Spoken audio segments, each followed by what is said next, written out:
Right, good afternoon everyone. It's 2 o'clock. I think we're probably good to start.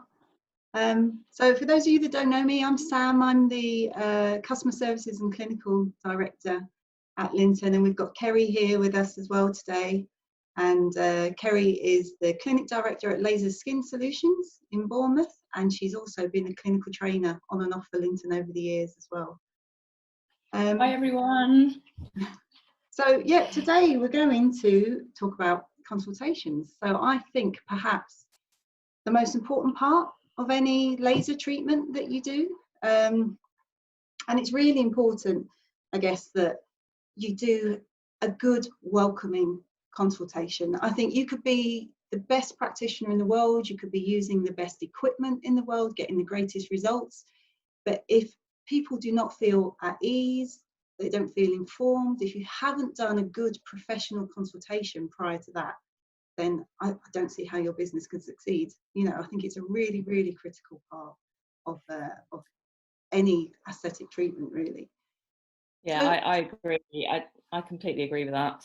I think it's the first, quite often it's the first point of contact. Depends how your business is set up, but it's like, how your receptionist is. If it's the first point of contact they're having with you, it kind of says a lot about the business. So yeah, I would agree absolutely. with that. And for most clinics, all of the income that comes into the clinic starts with a consultation, pretty much. You know, you might sell some skincare and bits and pieces here and there, but I guess for most of the treatments that you do, that initial consultation is where the money comes in. So you have to get it right.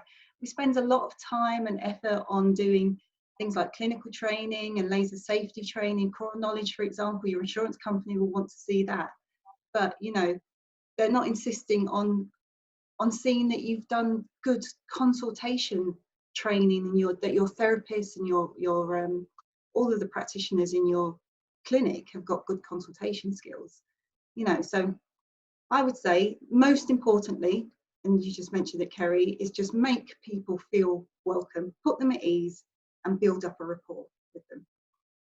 Would you agree? Yeah. How I mean, what you do these day in, day out. So what's your your typical kind of... Yeah, I mean, I absolutely love doing consultations. I think one of the nicest bits about our job is that we are seeing so many different people. You're not just sitting at a desk doing the same thing day in, day out. You are seeing different people. Everyone who comes through the door has different problems they want you to solve. So yeah, I do absolutely love doing consultations. And I think one of the, it's funny because I was saying to this to Sam the other day, wasn't I, that when I first started, I think, and obviously I know that we're probably speaking to a very different mix of people. Some people who are listening today have probably been doing it for years. Other people maybe just starting out. Other people maybe a year in. But I know when I first started, I was very much kind of, because I was so obsessed with getting, informed consent, which I know we're going to go on to later. I just felt like I had to give them almost like a laser lesson, because I had to get across this important information. Talk and about actually, chromophores and anagen. yeah, exactly. Yeah. They'd be like, sorry, what? So now, I mean, my consultations have probably actually changed hugely in terms of the terminology I use, how I tailor the consultation to people. But the thing that hasn't changed is how you make them feel when they walk through the door. And that's absolutely key. I mean, I'm someone, I hate being sold to. I can't stand it. And I think if you have the knowledge, the amazing equipment that can get the results, and the right intentions for your client, you actually don't have to do the hard sell. It's about making them feel welcome, instilling confidence in them that you are absolutely the person to do their treatment, and then basically solving their problems, because essentially everyone's coming to you with something that they want to fix. So yeah, so the main thing is also to listen when they first come in, is rather than do what I did in 2005 and like, right, laser. So, it's actually just to sit back, take a breath, give them something, maybe offer them a glass of water, so why have you come to see me today? And just kind of gently build that rapport right from the offset. It's asking the open questions as well, isn't it? Not making any assumptions, like you say. No. The So things that you think definitely that no people might be assumptions. bothered about are not necessarily the things that they've come to see you for, obviously. Yeah, And then it's just exactly. listening, isn't it? And not, like you say, not doing the kind of, you know, the sort of science lesson that people like me might have a tendency to do, you know. So yeah, listening and then summarising it back to them, I think, as well. Yeah, That can be exactly. And that's a nice thing about the Lynton consultation form, because it brings it around full circle. So at the end, you do get to summarize. And even if you think, oh gosh, I forgot. And sometimes, you know, you can get engrossed in a conversation with a client. And even now I do it, and I suddenly think, oh, actually, I need to mention that. And so it's a good way of reminding yourself that, you know, you haven't forgotten anything. So yeah. listening is definitely key. So it's then presenting that information, presenting the benefits of having a treatment with you, with your clinic, with your equipment, but also I think it can be a bit different for people who've been used to doing a very kind of, you know, in I guess a less of a, this is a medical consultation really that we're doing, and it's important that we present, as well as the benefits, that we present the risks or the alternative treatments as well, you know. Yeah, absolutely. And then it's I mean, you mentioned this the other day, it's tailoring it to your audience. So don't just have the same spiel that you will just, you know, say for absolutely everyone.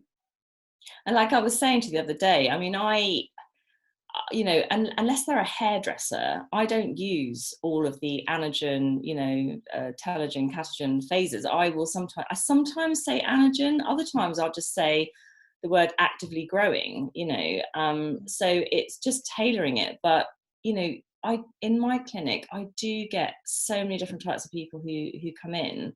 And I think in a former webinar, I mentioned that once I had a physicist who came in, you know, and he was like, do you know the difference between laser and IPL? And I was like, yes, I do. You know, so, you know, and other people couldn't care less, you know, they're not interested, you know. So yeah, it's definitely about tailoring it to your audience. Have you found over the years, Kerry, that people are more well informed these days, or has it not really changed, do you think? They are, yes, they are, but they're also, so part of my role is often debunking myths that they think they know because they've read it on the internet. You know, it's written, therefore it is. And the Nd:YAG is the best laser for me. Yeah, well, exactly. actually, no. You know, exactly. with your skin type, that's not going to be the case. So. Yeah, exactly. And sometimes they'll say, oh, my friend had this, so I only want that, or I had, and of course, as we all know, there are a lot of cheap IPLs out there. So some people say, I don't want IPL. So again, it's about just, you know, reassuring them that that's not the case. I mean, I did have one lady who came in and she absolutely insisted she wanted the laser and she was not suitable for that. So I literally did half her chin with the advanced handpiece, the IPL, half a chin with the YAG, and she could see instantly that the IPL was getting quicker results. Ask them to decide, yeah, absolutely. Fine, we can do it that way if you want. So I think most of you, I guess, listening will probably be familiar with doing consultations, and you'll know the sorts of things that we do. But as I mentioned, it is a medical consultation, so we do have to make sure that we get a good medical history. You know, the number of absolute contraindications are few and far between, really, for laser treatments, apart from TANs, you know, active TANs generally. Conditions like melasma, pregnancy, but there aren't, you know, it's not a list as long as your arm, really, for this. But there are lots of things that we do need to be aware of. So medications as well, we'll talk about a little bit later on. Absolutely loads of photosensitizing medications out there, but actually very few that are complete contraindications to the treatments that we do. Identify if your client is suitable for treatment. Some people won't be. I mean, the amount of time that Lynton customers have said to me, I just knew that I shouldn't have treated her. I just, you know, I knew when she came in that I shouldn't. And so, you know, you have to sort of get a good feel for that person as well, and what they're after, and whether you can meet their expectations. Have they got realistic expectations or not? And I would say always go with your gut. If for any reason you just get I just always listen to your gut. It's 99.9 times out of 10 it will always be right. you know. Yeah. So We've got some treatment scenarios later on, and I've got some examples of situations where that's happened. Theory of treatment explained. I mean, I do actually think that it's useful to talk about the hair growth cycle, because it means that people, if you're having hair removal, not if you're having tattoo removal or skin rejuvenation, obviously, but it does mean that people have a better understanding about why they need to have a number of treatments, why you have to space those treatments at, you know, intervals of 1 to 2 months or whatever. So that can be useful. It helps them understand, for example, why those few little grey hairs on their chin are not going to respond, if they understand that, you know, the light's being absorbed by the pigment in the hair. Treatment procedure. Sorry, go on. I was going to say, I mean, when I said earlier about unless they're a hairdresser, I just mean in terms of the terminology. I know. Always, explain about how the hair growth cycles work, so that they know that they need top-ups and stuff like that. But I'm sure everyone's probably doing that anyway. So, treatment procedure explained. I mean, I think you need to bear in mind that for a lot of people, this is really nerve-wracking. You know, they sort of, for us, laser is such an everyday kind of, you know, thing that we're familiar with, but for some people, they really put it up there with surgery or something. You know, it's a big deal, and they will feel anxious, and they're going to be worried about whether it hurts or not, things like that. So how do you deal with that, Kerry? What do you?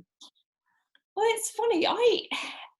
I sometimes get people like in completely different camps. I mean, a lot of people come in, especially when you're, you know, treating their face, will be quite sort of, you know, a little bit anxious, and so, you know, it's nice to be able to reassure them. I had a guy come in once, and he'd never had laser before, and he literally said, right, can you whack it right up, because, you know, I want to get really, really quick results. And I was literally about to point a laser at his face, and you think, he's very brave.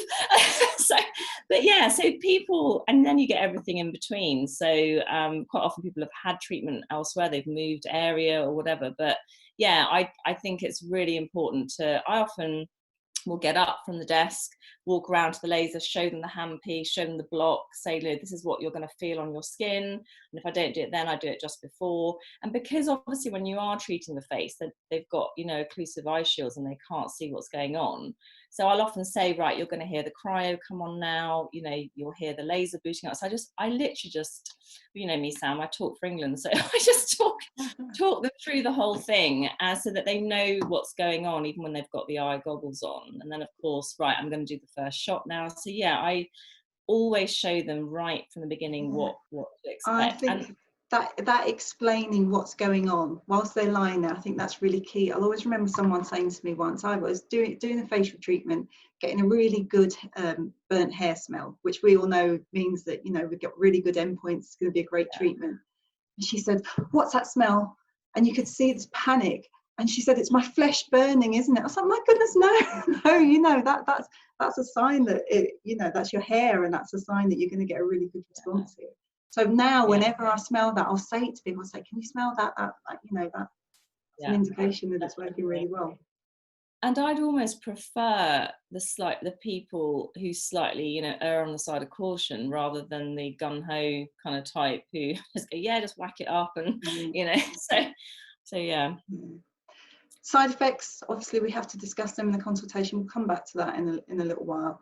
And consent will, you know, again, really, really important part of the whole consultation procedure. You do not fire a laser at anyone, including your best friend, maybe especially your best friend, without making sure that you've got a signed consent form. And then generally a consultation will be followed by a test patch and photographs as well, obviously. I mean, we'll talk about virtual consultations later on, because that is something that perhaps more of us will have to do. So to minimise the sort of face-to-face time that we're spending with people.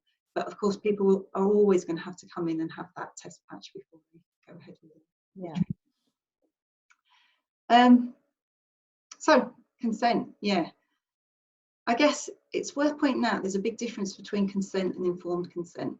I spoke to a chap once who had a non-Lynton system, and he had blistered someone quite badly doing some tattoo removal, And I spoke to him about consent. I said, well, did you talk about, you know, these potential risks? He said, yeah, we discussed all that. And I said, you know, well, you know, if you've got that signed and you, oh, no, I haven't got anything signed. And I said, well, how do you know he gave consent then? He said, well, he was sitting on my treatment bed, you know, so of course he consented to treatment. So that's completely different to demonstrating informed consent, you know, where you've discussed the potential risks and, you know, and they've understood that and they've had the opportunity to ask questions. And also, you know, when I hear about clinics doing treatments without patch testing, because part of the coming for the consultation and the going away and then choosing to come back again is actually part of the informed consent. You know, you've laid it out for them, they've had time to think about it. It's almost like a cooling off period, but they're actually actively coming back of their own accord. So that is actually quite an important part of informed consent. And obviously some treatments you can't, you know, if you're treating, you know, a tattoo that's like, you know, half a, you know, a centimetre, then obviously by the time you've done it, that doubles up as a patch test. But it's really important. I hear quite a lot locally that, you know, people treat without patch testing, and it's just a disaster waiting to happen. Yes. So I would say if what you're treating is smaller than the area that you would normally patch test, you know, so for a patch test we might be doing 3-4 shots, whatever. You know, if someone is coming to you because they've got a little spider nevus on their cheek, well, there's no point in patch testing elsewhere, is there? You just go ahead and do the treatment. Yeah, exactly. Yeah. So of course, in the consent, we explain the benefits and the risks of treatment. We indicate that a course of treatments will be required and that maintenance will be necessary. So it's not all about how, you know, how this treatment's going to be fantastic and it's going to, like, you know, change your life and give you everything that you want. We have to talk about the fact that for some people, for hair removal, you might be coming in and having top-up treatments a couple of times a year, but, you know, indefinitely in some cases. And some people don't respond satisfactorily to treatment at all. You know, thankfully, it's few and far between. But some studies say that 5 to 10% of the population do not respond to laser or light-assisted hair removal. Now, I don't think it's anywhere near that. You know, I think if 1 in 10 people were not getting the, you know, those sorts of results, and, you know, we'd have a lot of disgruntled customers. But it's definitely true that some people will be slower or they'll get more regrowth, and it's really important that you discuss that in the consultation, because it will save a lot of headaches, you know, later on down the road. I remember as part of the first level 4 I did back in 2005, and we were told then that 5% of people did not respond to treatment. This was for hair though, and I do actually include that as part of my consultation. I always say, look, for reasons unknown, these are not people who are unsuitable, these are people who are actually suitable for treatment. There is a statistic that exists that says that 5% of people will not respond, and then I say, look, I've never experienced that here. This is not a statistic at my clinic. You're not seeing 1 in 20 people not responding. Absolutely, but that is a statistic that exists, and therefore I feel that it's important that you know. So yeah, don't be the first. So yeah, side effects. I like the way when we were talking about this the other day, you had a nice way of talking about the sort of reactions, skin reactions, and you divide them into these 3 categories, don't you? Yeah. So I probably, it's not that I lay it on thick, but I really do not gloss over side effects. And I say to them very openly, look, you know, I am not expecting anything to go wrong, but obviously we're dealing with laser.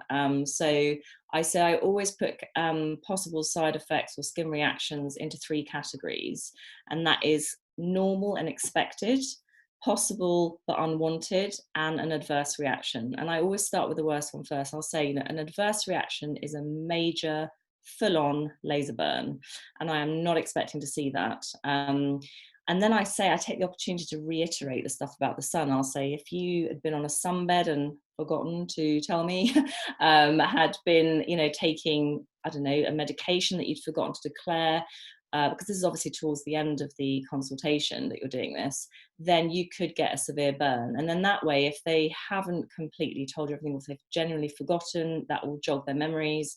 I say, you know, but I'm not expecting that to happen. I said, all I am expecting to see is, and then I'll mention those, like, you know, reddening of the skin, slight swelling, you know, heat in the area, etc. And then the one I really focus on is the possible but unwanted. And in that category, I list the, you know, all the ones on the consent form, like, you know, mild burning, blistering, bruising, pigment changes in the skin, whether it's hyper or hypo. And then obviously I explain about that. And then I tend to also focus in on their actual treatment. So, for example, I will say, you know, if you are having a red tattoo, for example, then blistering is far more likely. But for hair removal, I would not expect you to blister. But I cannot tell you 100% that you will never get any of these reactions, even though they're not likely for your treatment at all. And then I'll say to them, I've never had that reaction from anyone, and I've been doing this for, you know, however many years. But it's important that they fully understand what could go wrong, because if they do so much as get a tiny blister, then they know what to do about it.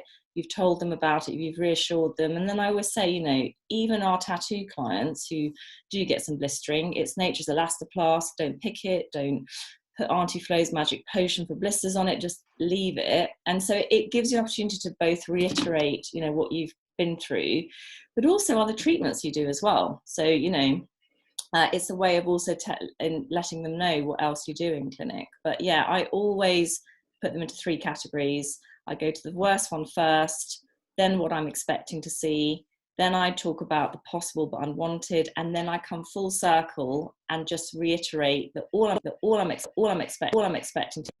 You might get a bit of swelling in the area, you might get a bit of swelling around the follicle, but you may not get that at all. You know, some people go very red, some people don't. Some people get perifollicular edema, or, as I explained to the client, swelling around the follicle. You may not get that. So you lay it out. You absolutely do not gloss over it. You don't, you know, make out like it's not a big deal, but you don't frighten them either. So they go away fully understanding what could happen. So what about using the consultation as an opportunity to upsell or cross-sell? You mentioned talking about other treatments that you do in your clinic. How do you go about it? So I hate being sold to. So I don't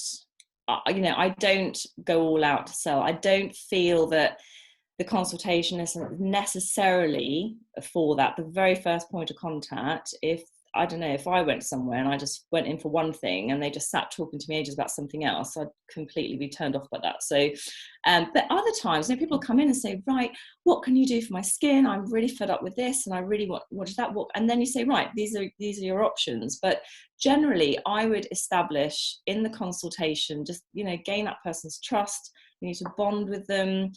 I also have a way of just letting them know about everything that I do without seeming like it's selling, so that for example, they know.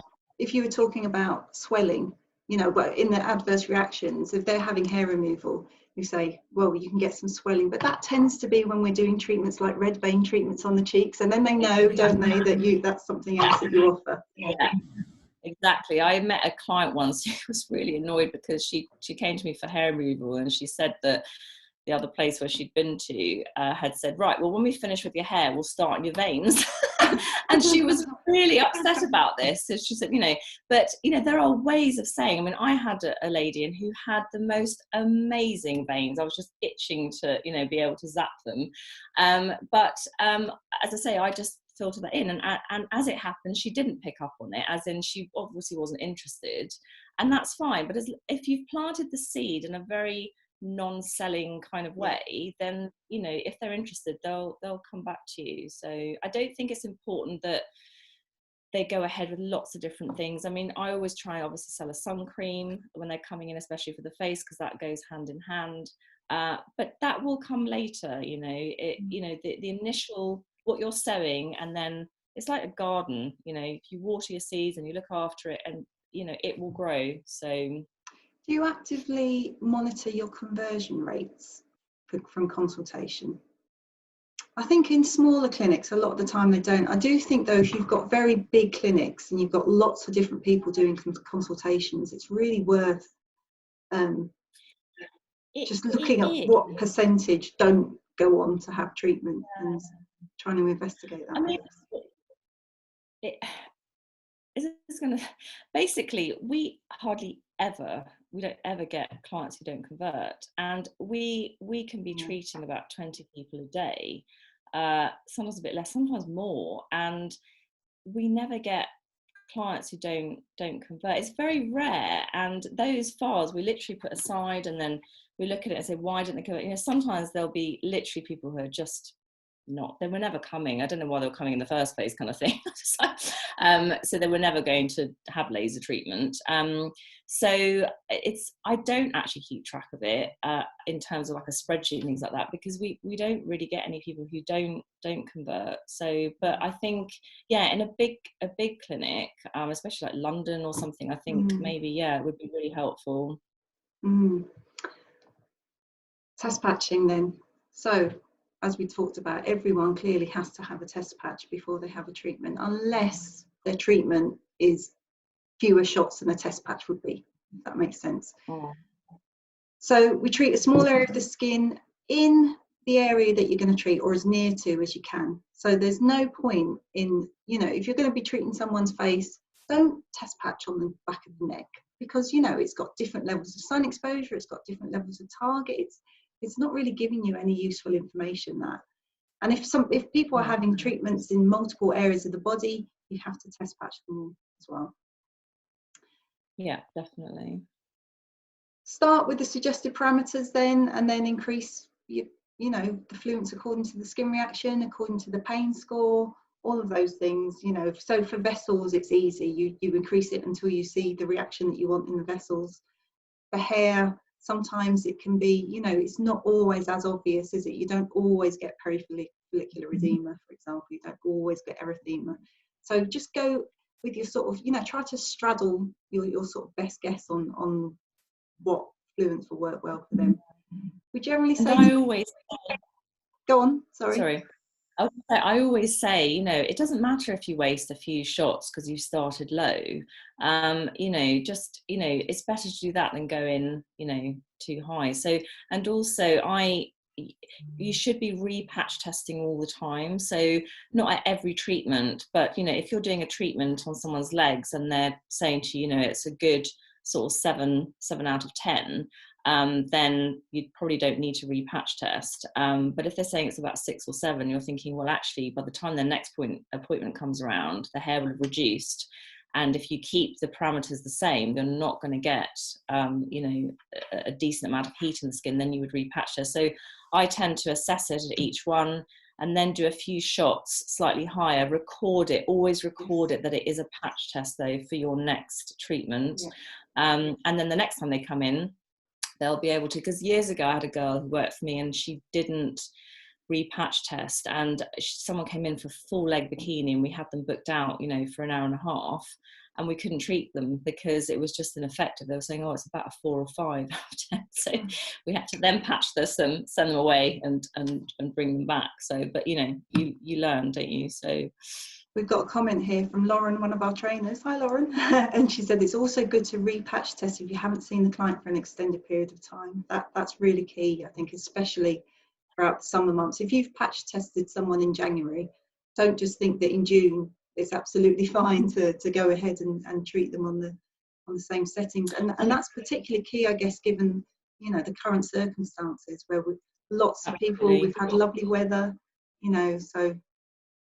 Yeah, and don't forget as well, guys, that you have to patch test. If someone hasn't been into you for 6 months, you need to repatch test, and because that is part of your medical protocols, your insurance will be based on that. So if someone does come in January and then they come back in August and you haven't repatch tested them, I don't think you'd be covered by insurance if something went wrong. I don't know. I'm assuming that's I think that's about right. I would say 6 months is a. Yeah, I mean, it can be tricky for things like tattoo removal, for example, towards the end of the treatment.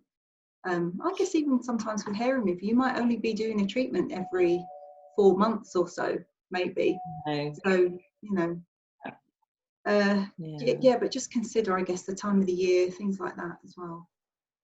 And even if you are within the 6 months, if anything's changed on their medical forms, or you just think, well, they don't look tanned, but I'm sure they looked a little bit whiter, just I would patch test again. I know it takes up clinic time, etc., but it's so worth it. It's so worth doing things correctly, because the consequences are just not worth it. So what about photographs? Do you photograph everyone that comes in, or? Every single client who comes through the door. I won't even patch test without a photograph. And if someone doesn't want to have a photograph taken, I won't treat them. And the reason for that is because, and don't get me wrong, you know, sometimes women are like, oh my God, I don't want my extended bikini. But there are ways that you can, you know, we get a paper towel. We literally are just, you know, they've got their pants on still. You can take a photo of just the skin, especially the labia, so the lip area. It's important to see the density of hair and the colour of skin. But I don't do it because if, you know, it's two things, three things actually. One, you need to know as a practitioner that this is actually an effective treatment, because you're not going to remember exactly how dense people's hair was. And if they come in and say, oh, I don't think it's working, etc. Secondly, it's for them to reassure them, because very occasionally I will get someone in who says, oh, you know, it was going, but I think it's, you know, I think the hair's coming back. And I say, okay, well, that's fine. Let's get your photos out. And, you know, at that point I'm thinking, well, I can't remember exactly. And then they see the photos and they're like, oh yeah, no, that's a massive difference. So yeah, so I would always photograph. And the other reason is because if anything was on the skin, you won't know. So I had a guy who came in years ago and he had a patch test under his chin. And he phoned me up 3 days later and he said, oh, I've got a white scar under my chin. And I thought, that's weird. I mean, you wouldn't get a hypopigmented scar unless you burnt. And I said, have you burnt or blistered? No, nothing. It was all fine. But I've definitely got this white scar. So I brought him in, looked at his photos, and he had an old shaving cut scar, which he'd obviously never looked at, because, you know, you don't look at underneath your chin. And he wasn't trying to pull a fast one or anything. He was genuinely, I've got this white mark. But because I was able to show him the photo before I'd even patch tested him, it was all, you know, fine. So yeah, I would definitely encourage that 100%. I think this picture is a really good example. This was, we were doing a clinical trial at a hospital, and they had an electrolysis service there. So we were, you know, demonstrating the speed at which and they could get through. I mean, they had patients who'd been coming to them for years for this electrolysis. Yeah. It was complete, you know, it wasn't cost effective to offer it at all.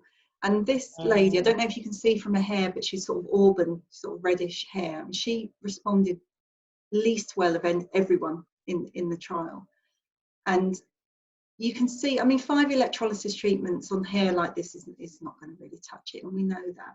But she came in, she said, well, neither side has worked, neither treatment's worked. I'm still shaving every single day. But we were able to look at this picture, and I think you can see on the right-hand side that it's definitely patchier, isn't it? Yeah, I mean, it's been slow to clear, but there's definite improvement. Now, it's not often, obviously, that you're going to have that sort of split face to be able to do that. But if you've got a good before photograph, then, you know, it can be really helpful, I think. No, definitely. And it's for your own reassurance. Yeah, it can be hard to get consistent photographs though, can't it? You know, with the differences in light and distance and things like that. So I think have a little photo station, or, you know, always do your photographs in the same position if you can. And yeah, always. There's nothing more annoying when you see before and after photos in magazines, and one's got makeup on and one's smiling and one's a different light. I'm thinking that is not a good before and after photo. It needs to be in the same light. So I think it's also really useful to be able to show people sort of what they can expect after treatment. So, you know, people have to be aware that if they're having pigment treated, for example, it's going to look worse before it gets better, you know, and that's demonstrated really well by just showing them photographs, isn't it? And this is a good example. You know, it's about showing people realistic results. Now, this woman was actually very happy with the results of her tattoo removal treatment, but, you know, there's potentially a little bit of hypopigmentation there. There's still a bit of pigment remaining. Now, give that another year or two, and it's probably going to really settle down. But people need to see not just the very best results that they could possibly get, but also, you know, realistic. A little bit of ink remaining, for example, is not uncommon with tattoo removal. Some, you know, here's some hypopigmentation that it did resolve, but you've got to make sure that people are going to be, if you know, if they're left with that, are they going to be okay? Because that potentially can happen. So yeah, that's why it's really important to not gloss over the side effects.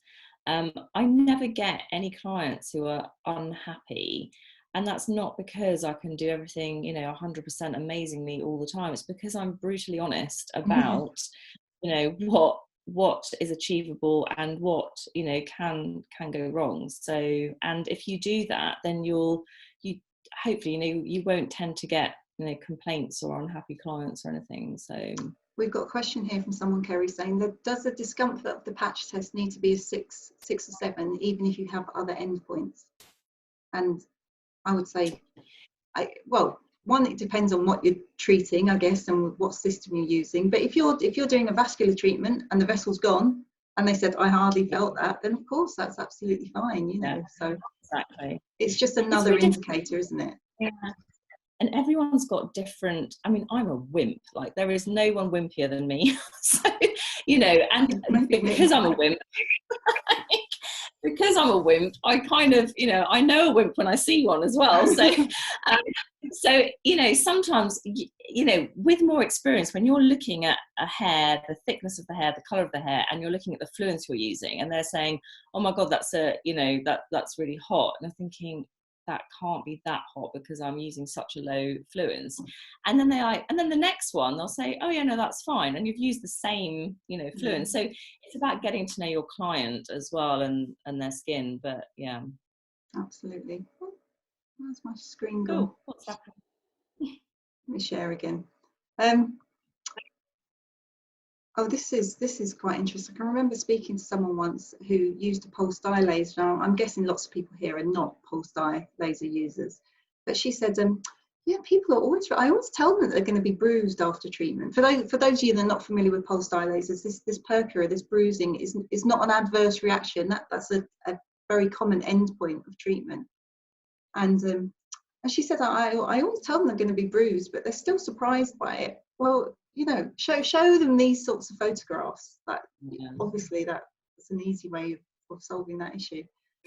And this was, do you remember when I was at St Thomas's Hospital with you in 2006, the lady that was being treated there, she'd only had a pulse dye beforehand, and she was expecting this horrendous sort of bruising, and she was like, oh my God, this is amazing.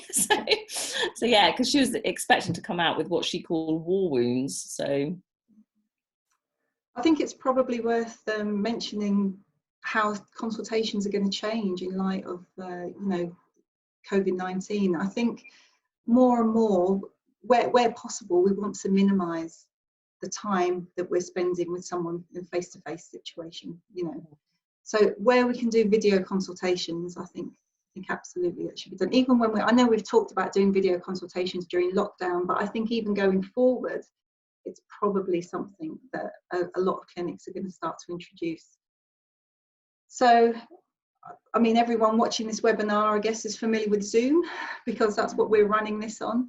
And the nice thing about Zoom, of course, is that you can share your PowerPoint. So if you've got any slides, before and after photographs, that sort of thing, it's very easy to do that with Zoom. There's another one called Teams, which you may or not be familiar with. Teams, I think, is more secure than Zoom. So I think there have been cases of what they call Zoom bombing, where people just sort of come in on your meetings and, you know. Oh my God, really? Yeah. I think quite a few colleges and universities have had this issue. So Teams, I believe, is a bit more secure. Of course, there's other, you know, there's things like WhatsApp and FaceTime and things like that, perhaps slightly less professional maybe. But I guess if you're using something like Zoom, just bear in mind that if it's going to be more than 40 minutes, you need a professional Zoom license. I think it's something like £10 a month. It's not huge amounts of money. And I think I read somewhere that Teams is what was Skype or That's something? right. Yeah, it's Microsoft. I didn't actually know that. Some clinic software packages have got this already built in. So for those of you that use Pabao, is that how you say it? Then I think that already has video call in it. And certainly we use, at our clinic, we use Avatu, and that's got a Zoom integration with it as well. So another thing that we should probably be considering, well, certainly if we're doing virtual consultations, then we need to get consent, and we need to do that electronically, I guess. So there are things like DocuSign, which you can use, or there's Adobe Sign. So you can send, and most insurance companies will recognise that as being secure and good enough as well.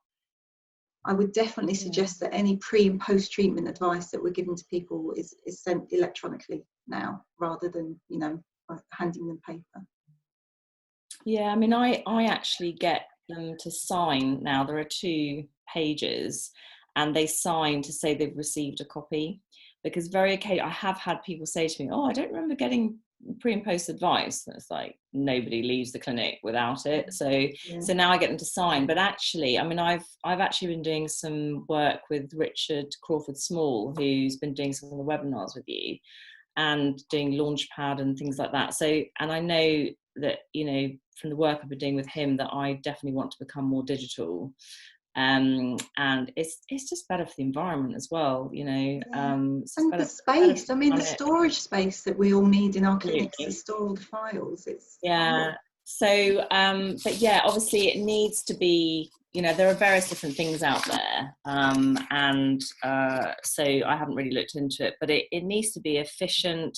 You know, whatever you're going to do is because it's going to be making your life a lot easier, and also that it's, you know, it's more compliant as well because of the way you're storing the data. You know, you're not having to store in a fireproof locked cabinet and, you know, for X many years, all that kind of stuff. But it's just going to improve the whole process. It's also a way of being able to improve the client interaction as well. I mean, I haven't really looked into it that much yet, but there are different things out there. And apparently by 2021, we should all be more digital. Because obviously, because I've been doing it for a while, I'm definitely more old school, but I am going to be looking at something like iConsult or something along those lines. So yeah, us too at the Lynton clinic. I mean, we're still, it's a learning curve for all of us, I think, at the moment, but we'll get there. Other considerations. I mean, this for any of you that are interested in this, there's a webinar next Tuesday where we're going to talk about reopening and how we as businesses should try to, what things we're going to have to do to accommodate clients coming in who are potentially infectious. So, but during the consultation is the point to flag that, you know, you do not come in if you're feeling unwell.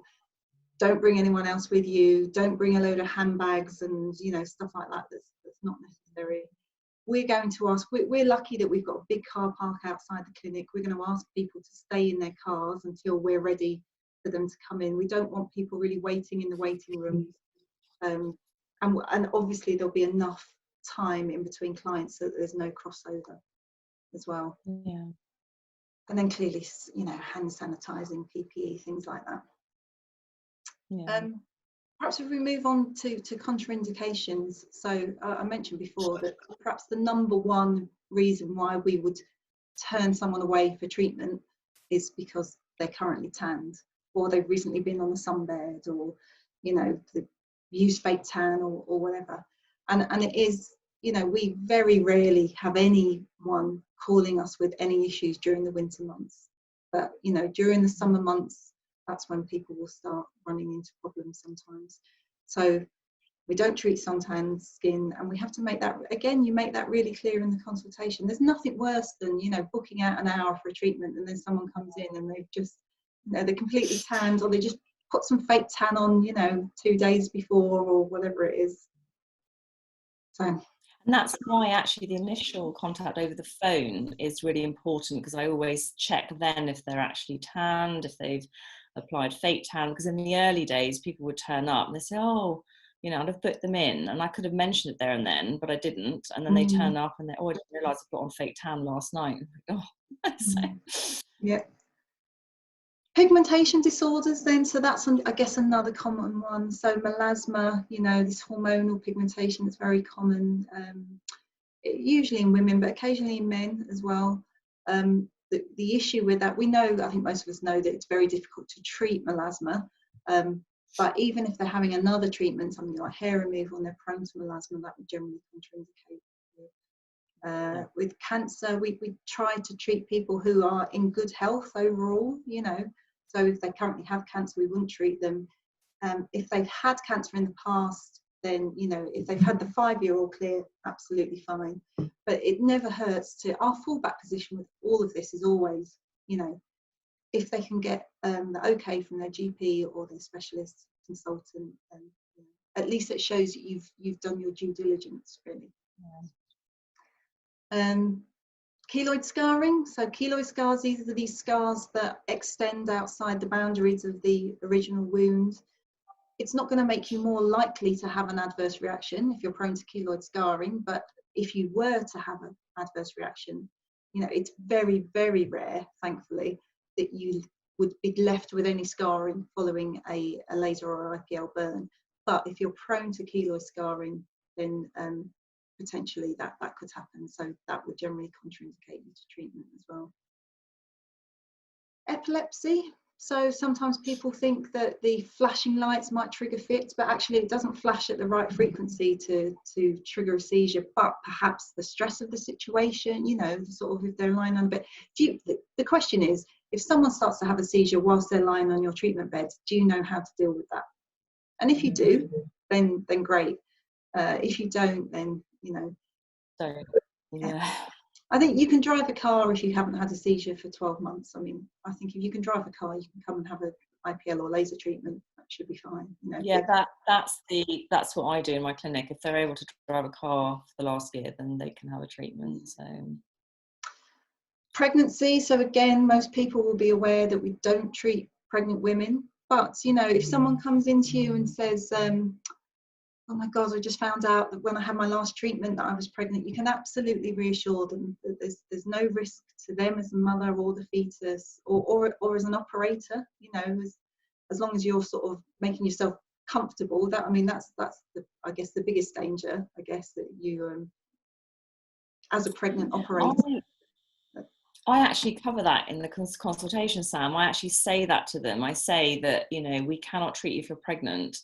But if you ever find out that you are pregnant and you think, oh my God, I had a treatment last week, you know, the light stops at the end of the, you know, it is not dangerous, etc. So that they're not, you know, freaking out about it. So, and although obviously, I mean, when I was pregnant, I was lasering bits and pieces, but obviously what you do with yourself is not what you do with clients. But the reason we don't do it as well is because if someone was to lose a baby, you know, medico-legally speaking, it's a very difficult area because you can't prove that you didn't cause it. They can't prove you did, and it's just a nightmare. So I don't want you know, to be in that position where someone's coming to you and saying, you know, was it this? What, you know, was it the laser treatment that did this? Just absolutely, yeah. And you're not insured anyway. So you're not insured.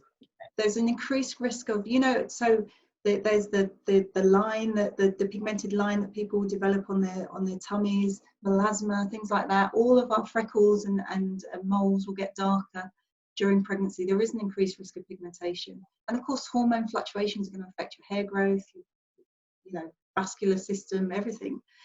But there was a case a couple of years ago now. There was lots of discussion about this at the last British Medical Laser Association meeting, because there was a case where a clinic refused to treat a guy who was HIV positive, and he took them to court and he actually won. He said that they discriminated against him. Now, I think their argument was that that they didn't want to treat him because of the medications that he was on and whatever, but being HIV positive is a protected, has protected status under the Equalities Act. As does pregnancy. Do you know what treatment he was having? No, I don't. It was a laser treatment. I think it was hair removal, but I'm not 100% sure on that. Because obviously there are certain treatments that we would and wouldn't do in my clinic with HIV, and it all comes down to the plume and spatter and things like that. So I wouldn't do tattoo, for example.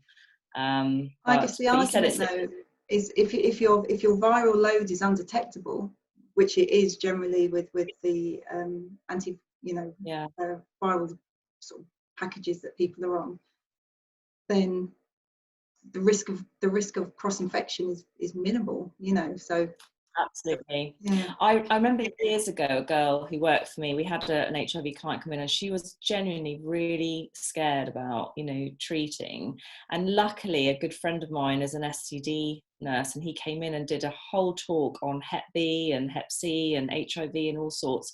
And he was explaining just that if they are, you know, sometimes people will come in, they might have it, they don't even know. So you may well have treated someone who has HIV anyway. So that's why your decontamination infection control procedure should always be as if, you know, like we are going to have to now, pretending someone actually does have COVID. You need to assume that everyone has everything and that you're protecting yourself. But sorry, did you say it's got protected status like pregnancy does? Yeah, it does. It does. So there was discussion at the BMLA about whether we could treat pregnant women, with lots of people saying, look, you know, we know that this is not going to do any harm. Yeah. But lots of other people saying, but we don't have proof that it's absolutely safe because we haven't done the clinical trials on hundreds of pregnant women, you know. And who's the volunteer for that? Yeah, well, and the general consensus was that this is an elective procedure. It's not a life or death situation. It's only for a short amount of time. You know, they're not going to be pregnant forever. You might be HIV positive forever, obviously, but you're not going to be pregnant forever. So just wait. And so generally, you know, the BMLA, although there were a few people saying, yes, this is, you know, it's fine to do, the general consensus was, you know, just leave it. Exactly. Someone's just said, could we discuss diabetes? I think it might be on the next, it will be on the slide after. Yes, we will. And also Heidi said she thought that if they are on meds, we have to treat. So again, I would say it depends what you're doing. I mean, I think you do a lot of tattoo, don't you, Heidi? Yeah, as if they're on, if they have HIV, if they're on meds. I don't do any tattoo removal if someone is either Hep C or HIV or even Hep B. I wouldn't do tattoo removal. We would on someone who's on medication, because again, you know, you don't know that you're not doing that anyway. Your general sort of infection control procedures should protect you, I guess. But again, we would be asking them to go and get a letter from their consultant. Yeah, so what Kevin, my friend, said is I think they have regular tests to check their viral loads as well, and obviously tweak their meds and things. So yeah, if someone had a really low viral load, that's absolutely fine. But if someone had just been detected and they just started meds and things, I would wait. Yeah. There are some conditions that make you sensitive to light, so things like porphyria, lupus. Again, it's generally to ultraviolet light, it's generally to shorter wavelengths. Nonetheless, we would generally contraindicate those. Communicable diseases we've touched on, so you know, just keep in mind hepatitis and HIV in particular. Immune and lymph systems disorders, they would generally be contraindicated, especially for things like tattoo removal, where we're relying on a healthy lymph system to remove the pigment. So things that are not contraindications but we need to be aware of: hormonal imbalances. So you know, one in 4 women have got polycystic ovaries, so you're going to be treating people with PCOS, I'm sure. Thyroid conditions are very common, so we just have to emphasize the fact that we're not treating the cause of the hair growth if it's hair removal. You know, we're not treating the underlying condition, so they may need to have more maintenance treatments. Cold sores, I'd never treat anyone with an active cold sore, but they can be triggered by light, they can be triggered by any sort of skin trauma, so just, you know, mention that to people who are prone to it. They might want to go and get some acyclovir prior to treatment. Tattoos in the area. This is a guy that came in to see us for hair removal treatment. So he could have had it all on the rest of his back, but he would have been left with a hairy patch over his tattoo. So you have to do, you know, you have to stay at least a centimetre away from any tattoo.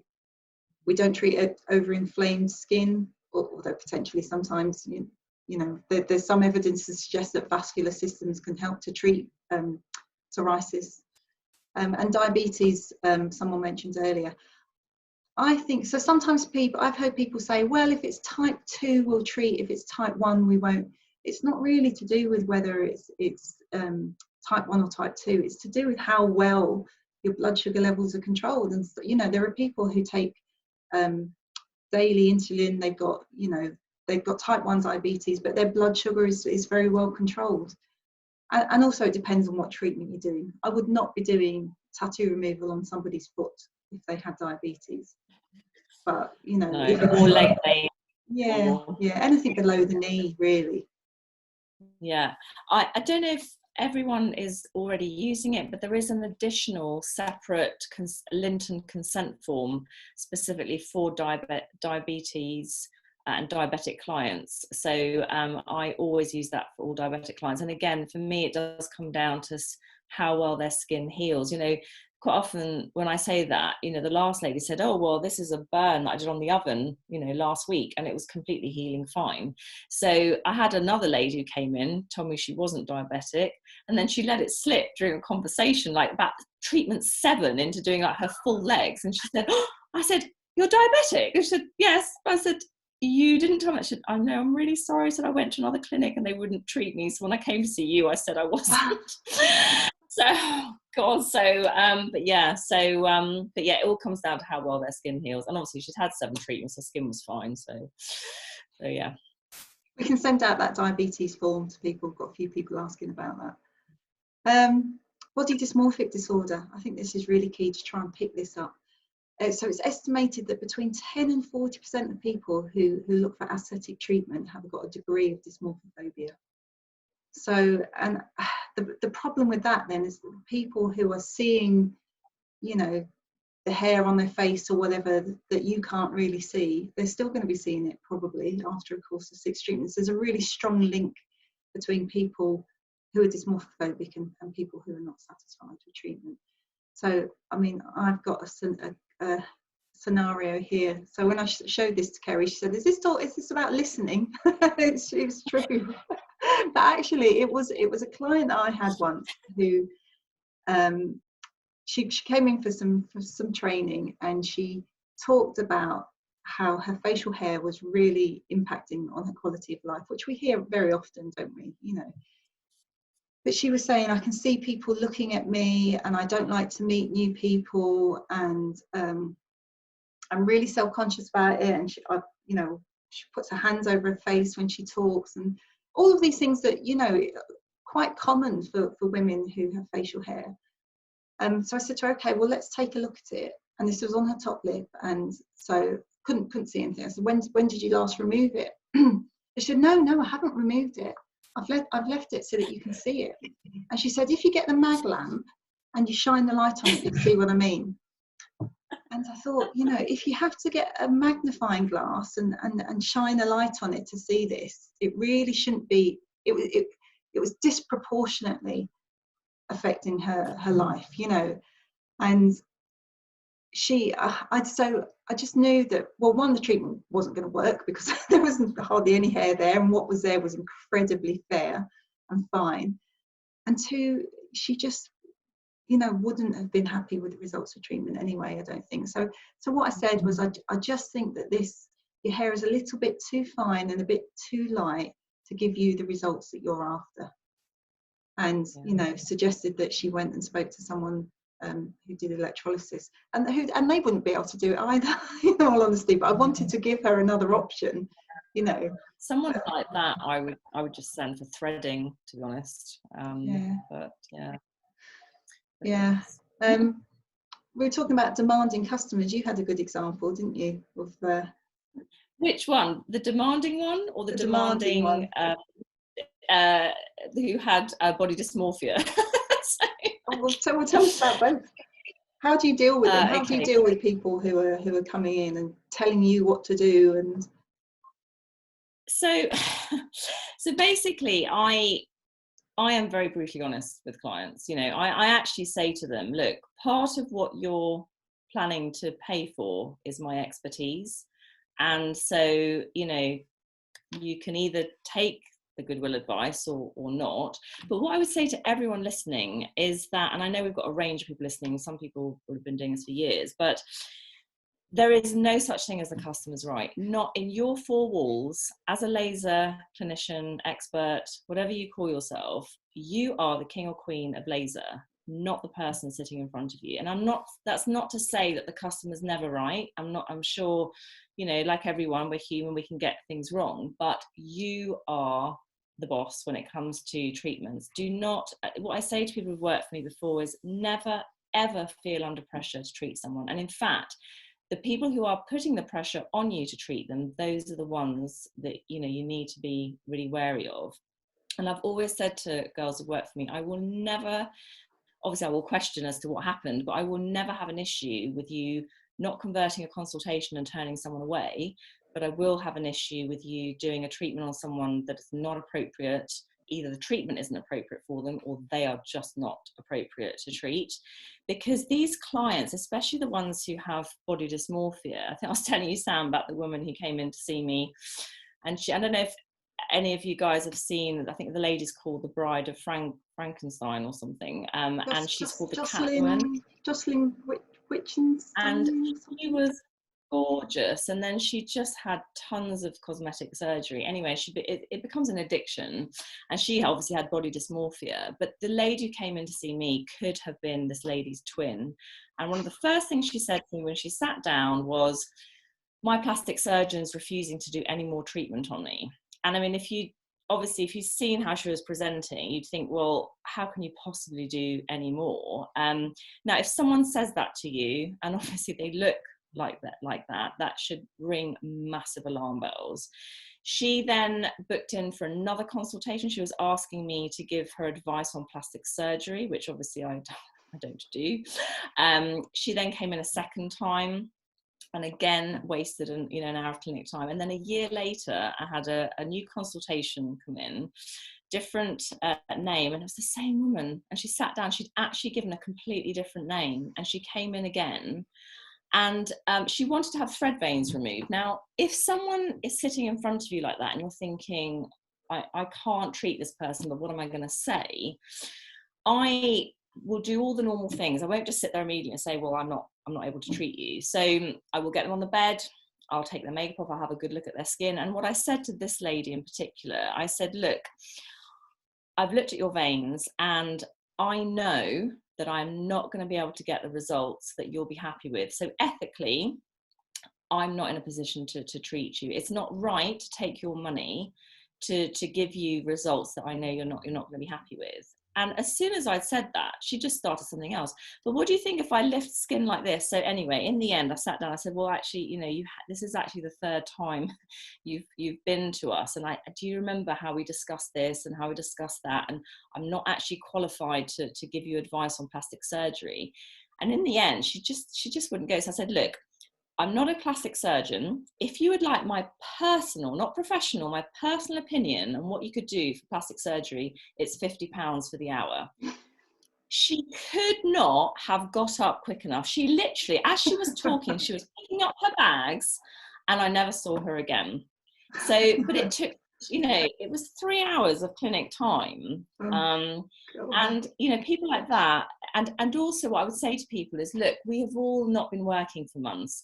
We're going to be desperate to get clients back through the door, etc. Don't be tempted to take on clients like this. If they so much as get a tiny blister, they will cause merry hell.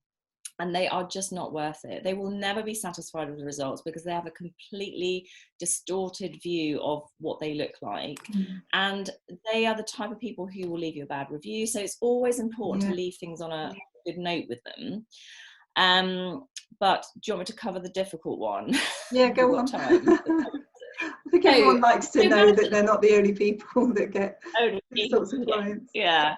So imagine this, it's 2005. I have finally opened after 8 months of being delayed by the Dear Care Quality Commission, who delayed me for 8 months of opening.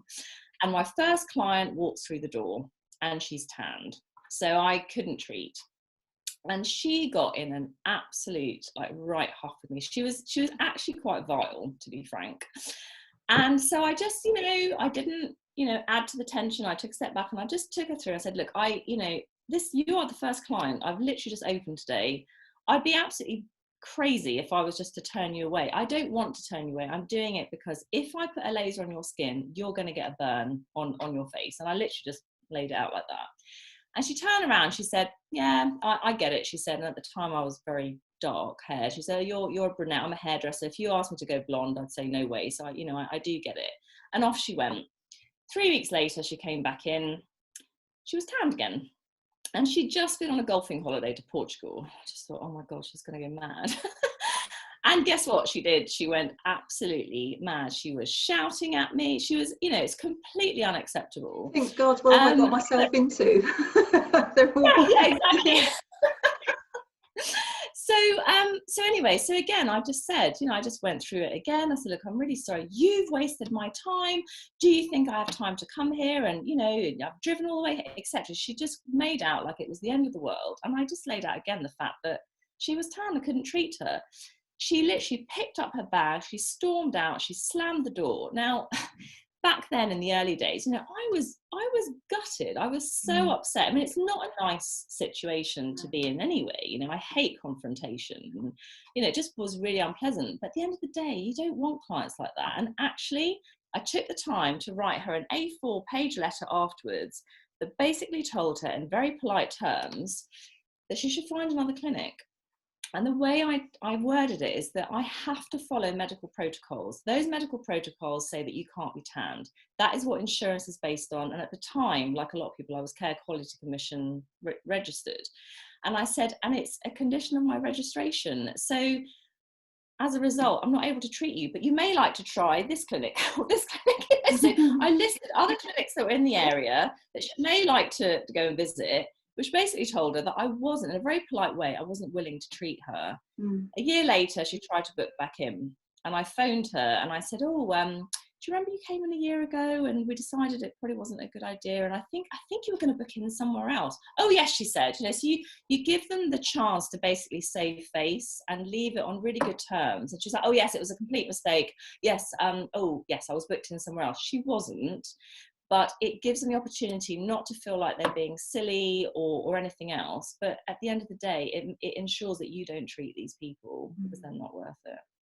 Yeah, I like that. Our plastic surgeon at the clinic says something like, I don't have the skills to give you the results that you're after. So the onus is on him. You know, it's my fault that I can't do this. Yeah.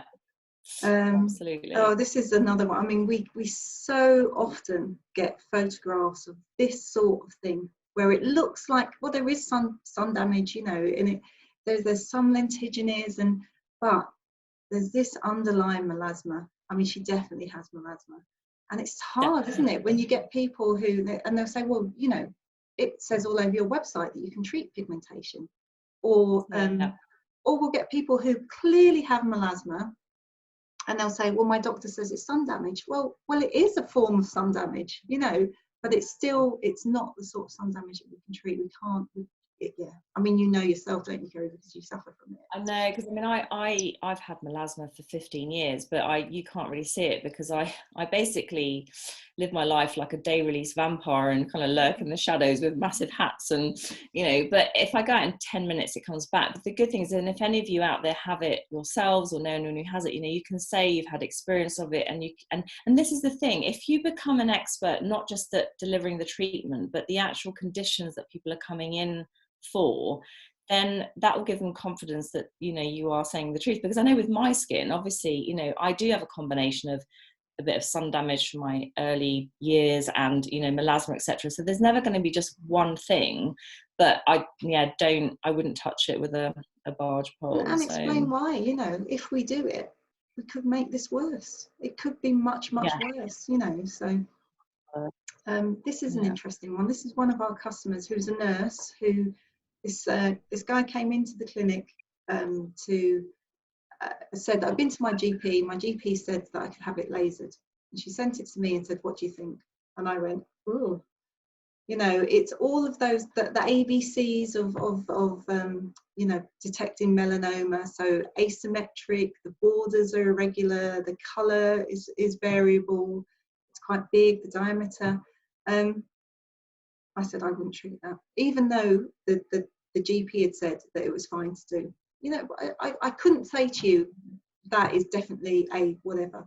So if you do not know that that is definitely a lentigine, let's say, a lentigo, then you know, you should not be treating it.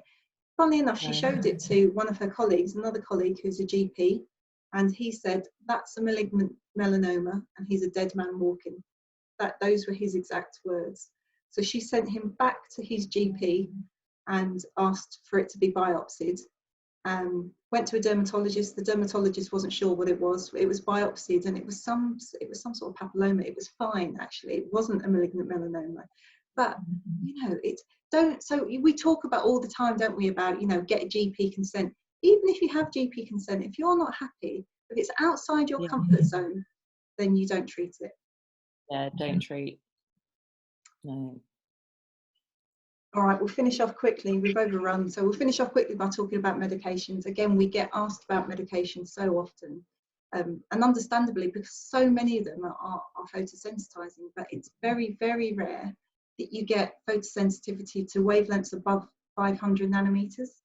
And the shortest wavelength that we really use for any of our treatments is 532 for tattoo removal treatment. So for all of the hair removal treatments, you know, 600, 700, 800 nanometers. So we don't have to worry about photosensitivity.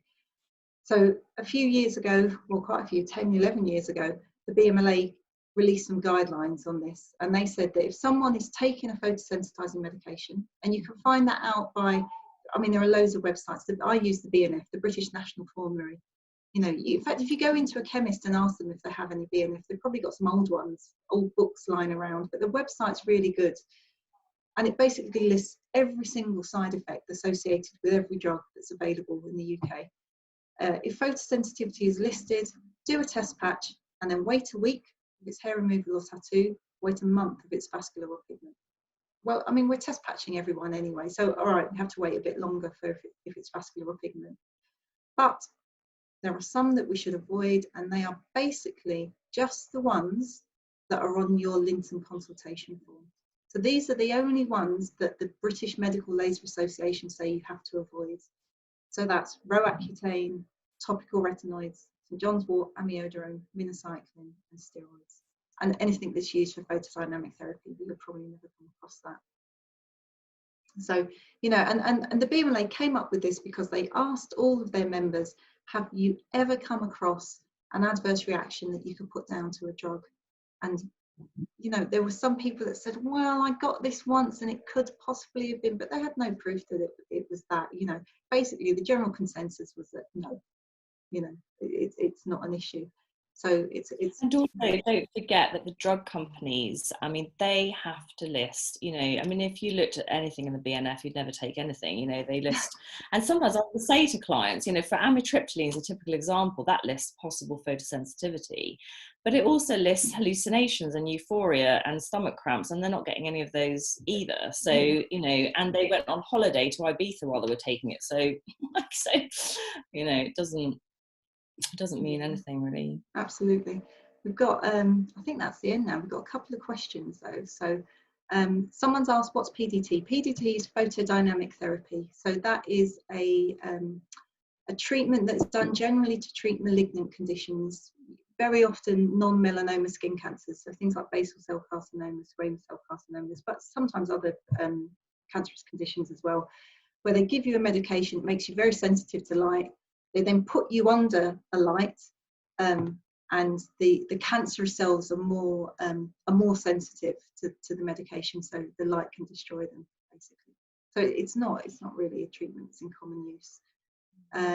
Monica's asked, what about surgery? Monica, are you asking about in terms of if someone's had surgery and then wants to have treatment?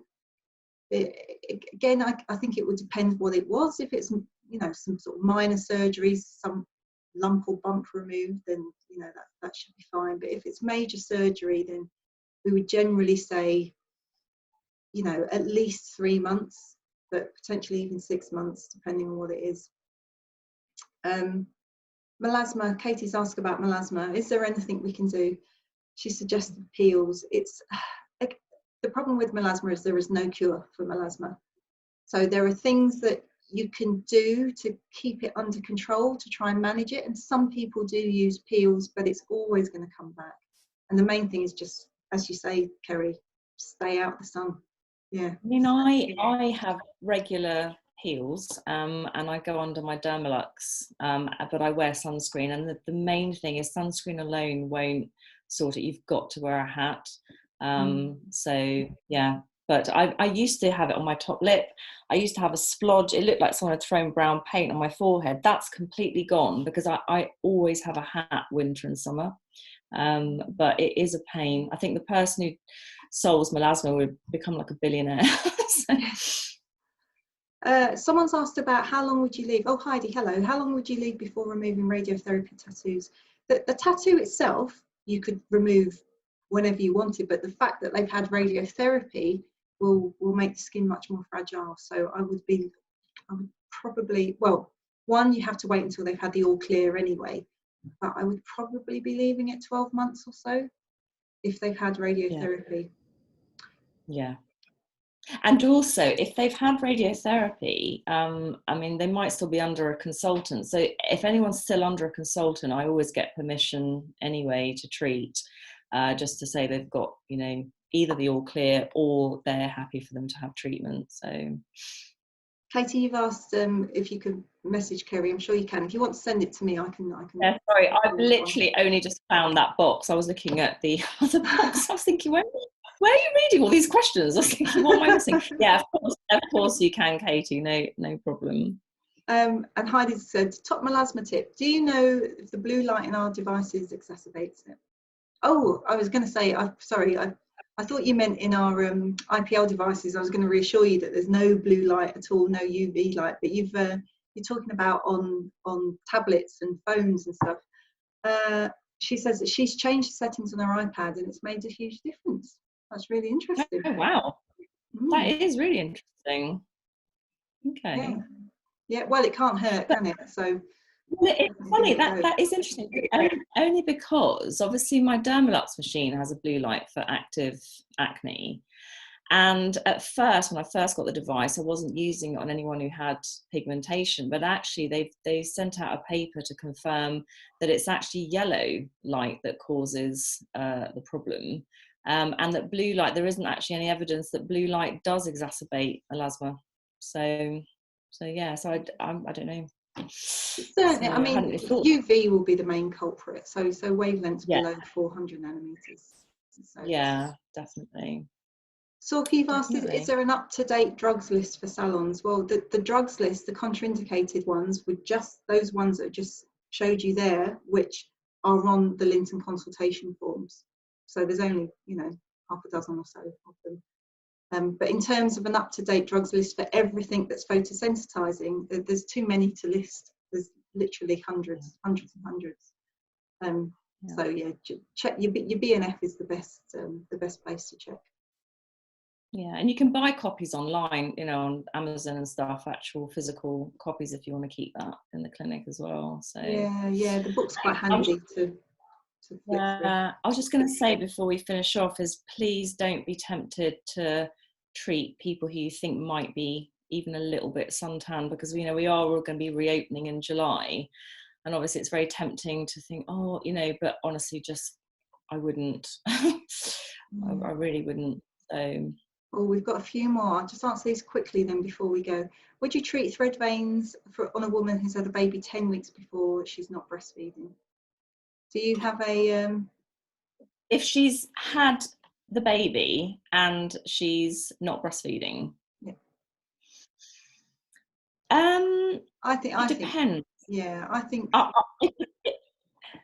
What would you say, I think Sam? ideally 3 months, your hormones, if you're not breastfeeding, hormones should have settled down a bit by then. But for thread veins, it's if it's not like with hair that the hair changes that you're going to get are probably going to still be settling down for a considerable amount of time after birth. But I think it would be fine. I was thinking more about the possible problems with a 585 handpiece in terms of, obviously, if hormonally, if their hormones have been up and down, if that could bring out pigmentation, but I would, if they'd had no pigmentation issues, I think it's worth just waiting the 3 months for hair anyway. But I don't know, if someone was absolutely desperate, they were going to be moving abroad or whatever, they'd never had any issues with pigmentation, they hadn't had any melasma when they were pregnant, etc. Yeah, I'd patch test and wait a couple of weeks. And Lauren has mentioned that the BMF is now available as an app as well for your iPhone, so that's quite handy too. Lauren, do you know if you have to pay for it? Because I'm sure I remember a few years ago when I first looked at it online that you had to go through like almost like a registration procedure, and that it was only open to like medical people at one point. But I don't know if that's still the case. So I just still use my book. Someone's asked about the consultation forms. They're all on the customer portal, so you can access them all through that as well. Anyway, I think we better wrap it up. We've been going on far longer than our allocated time. So thanks everyone. If you've got any questions, feel free to drop us an email. You can reach me on clinical@lynton.co.uk. So, and I can forward on. And thank you all as well for all your feedback after the other webinars, and all the messages and things. It's and if there's other stuff that you'd like to hear more about, then let us know. Yeah, absolutely. Yeah. Great. Anyway, okay. We've got quite time for one quick question. IPL. Oh, IPL hair removal side of lip seems to be tricky and tends to take longer. I've not come across that actually. It doesn't, not personally, it just seems to take about the same time, I think. Anyone else on here had issues with that? It could just be that the hair is finer, maybe. I think she means on the corner of the lips as opposed to maybe the whole lip. I don't know, but no, not really. Not something I've particularly had. Anyway, right. Well, have a good weekend, everyone. Yeah. Take care. Bye now. All right. Take care. Bye.